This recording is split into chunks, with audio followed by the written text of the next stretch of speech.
रस्त्यात गाड्या काढल्या. तुम्ही सांगितलं 5,000 लोक ठेवा, इथं 5,000 ठेवले. आता काय याच्यापेक्षा काय असतं? अरे बाबा,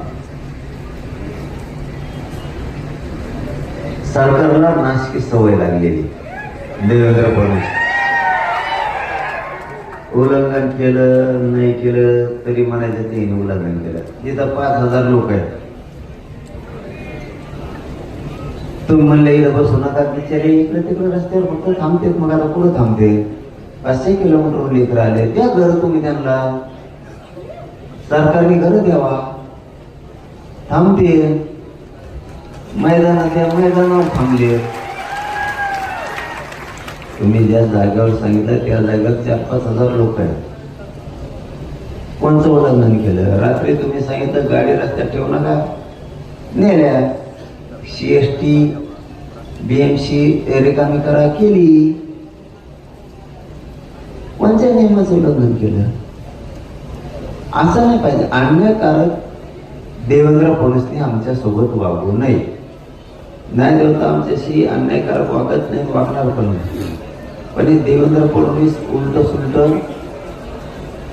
करतो, माहिती खोटी न्यायदेवतेला देतो, म्हणून हे होत आहे. मराठ्याला कळतं राज्यात देवेंद्र फडणवीस कुठील डाव खेळायला लागला, खोटाला डाव खेळायला लागला.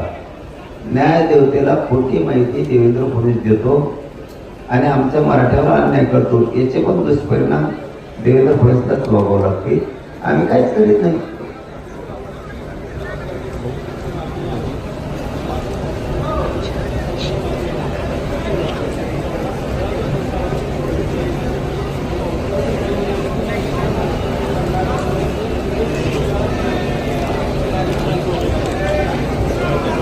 काय शिंदे समिती आमची सरकार सोबत पहिल्या दिवसापासूनच तयारी चर्चेची. आम्ही केव्हा नाही म्हणलो.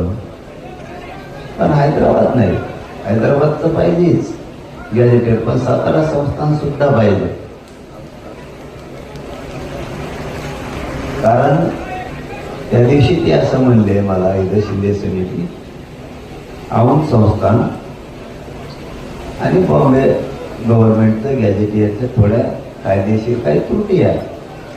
थोडं आम्हाला ते वाचायचं, आणखीन अभ्यासात राहायला म्हणलं ठीक आहे, पटलं ते. हैदराबाद गॅजेटियर आणि सातारा संस्थांचं गॅजेटियर मला पाहिजे. त्याचा तुमचा अभ्यास झालाय? ते म्हणले हो. मग काय, आमचे पोरं कोणा